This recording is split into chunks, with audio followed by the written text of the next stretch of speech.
Today's gospel moment is brought to us from chapter 15 and is item 4 in the book, The Gospel Explained by the Spiritist Doctrine. And it is a passage from Matthew 22:34 through 40. And the passage reads, "Hearing that Jesus had silenced the Sadducees, the Pharisees got together. One of them, an expert in the law, tested him with this question, 'Teacher, which is the greatest commandment in the law?' And Jesus replied, 'Love the Lord your God with all your heart and with all your soul and with all your mind. This is the first and greatest commandment. And the second is like it. Love your neighbor as yourself. All the law and the prophets hang on these two commandments.'" All the law and the prophets hang on these two commandments. What does that mean? That means that everything hangs in one thing, because the first part is like the second and the second is like the first part. And what does everything hang on? It hangs onto that one ever-present verb that reigns supreme in the cosmos, which is love. Love is what carries everything. Love is the foundation of everything. So when it says here, love the Lord your God with all your heart, with all your soul, and with all your mind, what does this mean? We know that from question 1 in the Spirit's book, that God is the supreme intelligence, the first cause of all things. If He's the first cause of all things, and we must love Him with all our mind, our heart, and our soul, logically then, as a consequence, we must love all of the consequences of Him as the cause. In other words, everything that He has created, everything that is within creation, we must love as well. Because in doing so, we are honoring the Father. Because everything is done by Him. Everything has His divine signature, His essence, His DNA. Much like us, deep within us, we have that latent seed, which is that signature of the Father, that DNA, that gene that will allow us one day to achieve that relative perfection that Christ taught us about.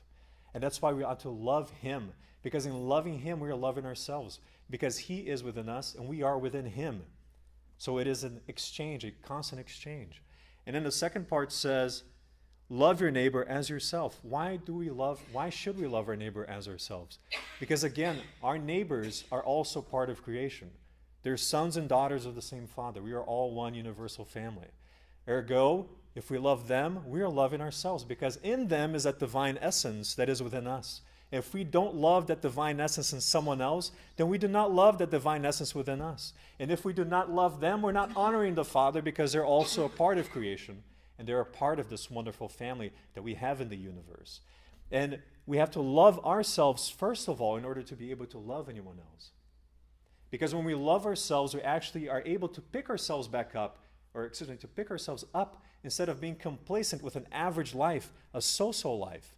To have that will, to utilize the faculties and the tools that we've been given to get up and work towards something better, to become better. Because in doing so, we improve the environment around us. And therefore, this improves the environment of others who are near us and influenced by us. And this is nothing more than loving others as well. Because we love ourselves, we're doing better for us, we're improving our conditions so that we may improve others' condition as well by default. It is a beautiful thing. We must love one another. That's what it's all about. Now, of course, we must not love.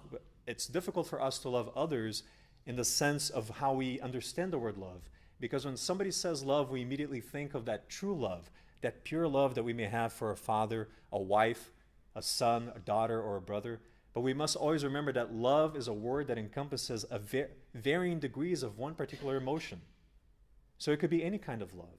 Perhaps to someone we may not share the same love that we have for a father or a mother, but we can share a love of understanding, a love of tolerance. That someday, that divine essence that is within that individual will blossom as well, and he will become another rose in the divine garden of the Father.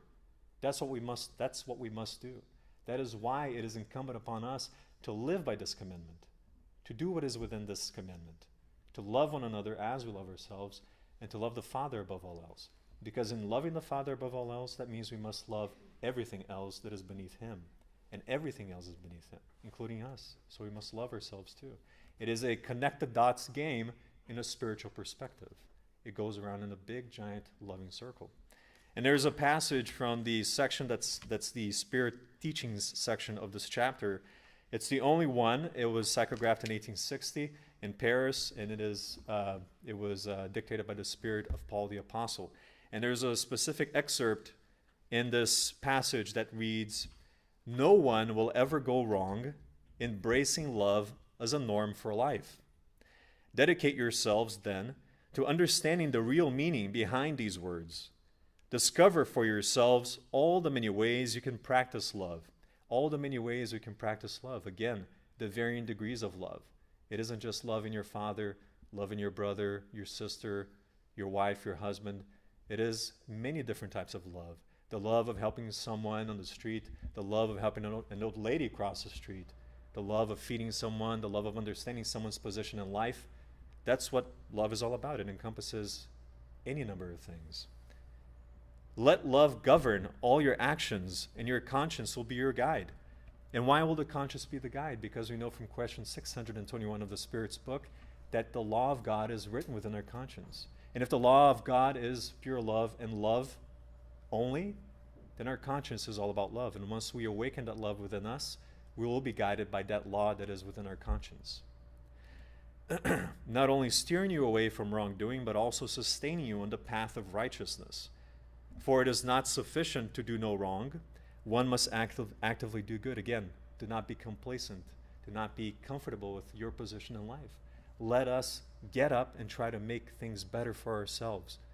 Instead of allowing things to control us and dominate us, let's try to put forth the effort necessary for us to become better, to improve our own environment and thus improving those around us. Doing good necessitates a conscious act of will. So we must use that will that we have within us, that power. An insignificant effort is all that's needed. But what lacks is the will, so we must have the will to do it. So doing good necessitates a conscious act of will, while in the view of some indifference is enough to do no wrong. We can't, well, doing no wrong is good, but that's not what we're here for. We're here to do good so that we can become better, because that's the only goal and the only point that matters in our existence here on this earth is to become better. So this is what this passage is all about. It is all about love, a beautiful thing.